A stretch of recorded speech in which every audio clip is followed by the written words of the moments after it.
We announced today that Cornelius Hudson and Devin Thomas have been suspended either permanently or for the next couple of games.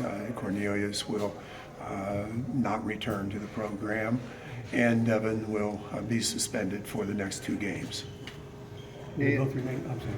And the decision was made by who?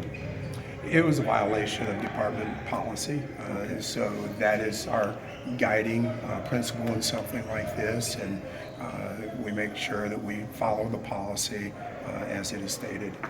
By we, you and Coach Manning? Is that? It's a departmental policy. Certainly Danny had a major role in it, as all of our coaches do whenever we are confronted with a matter such as this. Was it a policy that was broken at the same time by 2 different people of the same veracity? We don't divulge those details, of course. We just state that it is the departmental policy. Devin is a senior, so I assume he's going to continue towards his degree. What about Cornelius? We are going to support Cornelius and Devin academically. We hope that Devin will finish his semester after the basketball season and graduate. He is very close to graduation, and he is committed to do that. He wants to do that, so we expect to see him walking across the stage in May. Cornelius, we are going to continue to support him academically as well. All of our academic services are available to him.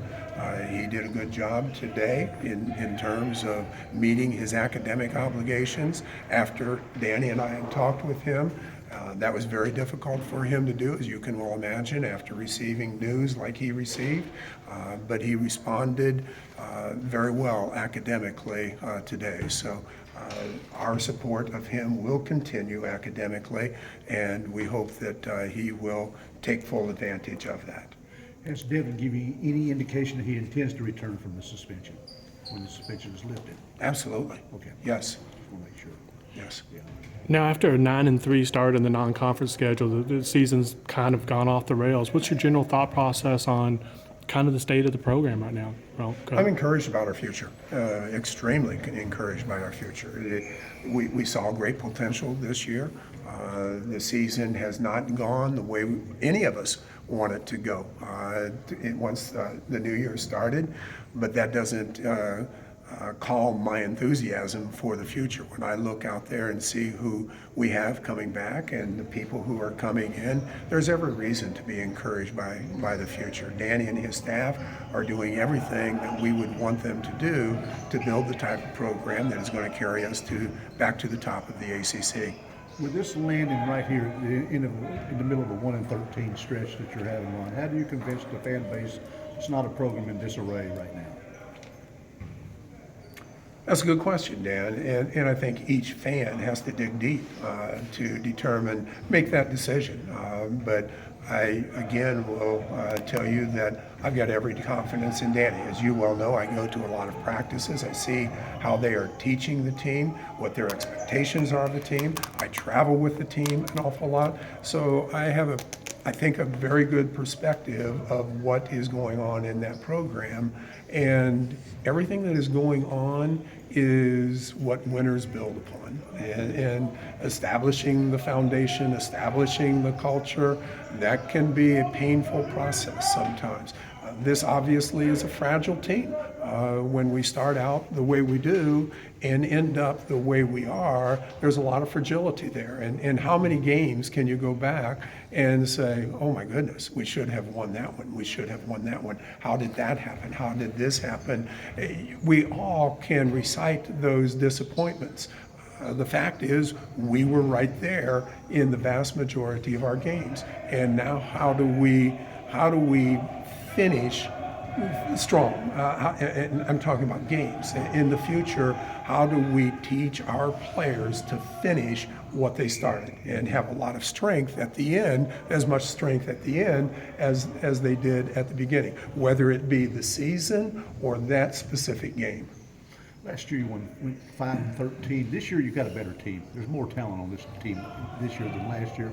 How do you explain the difference in wins and losses from last year to this year? That's another good question, and I think you look at the youth of the team. We are a young team. We're an inexperienced team. We've got a couple of experienced guys, but the vast majority of our players are rather inexperienced, and that shows from time to time. But also, when you look at those inexperienced players, I see a lot of hope. I see a lot of potential.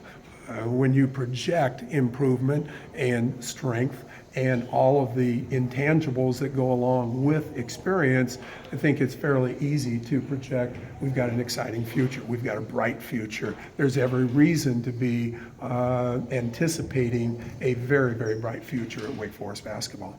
As the head of the athletic department, a lot of fans are appreciative of some of the other sports doing well, but the two marquee sports, football and basketball, are both struggling and have been struggling. What do you tell the fans? What kind of encouragement do you give them at those two programs? I think all of our fans are encouraged by what they see at football.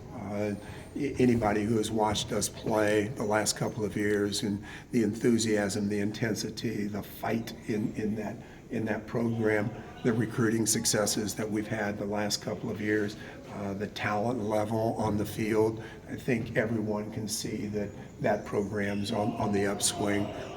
Dave has been very candid about what he expects the future to be. I believe him. I really think that program is in great shape. We've already spoken about basketball. That's the other marquee program for us, and that program, while this year has been disappointing, we had some real upside too. We're playing what most people would consider the best schedule overall in the country. And we have good wins. We have wins against UCLA and Indiana and Arkansas and other teams as well. We've had great leads on other teams that were in the top 10. And again, we've got to learn how to finish those games. We have to learn how to finish the season. And I've got tremendous confidence in Danny and his staff in their ability to do that. You look at that staff, and those guys know how to finish. Now it's a matter of everyone in the program learning how to finish, and they will do a good job of teaching our players exactly that. Look at the staff.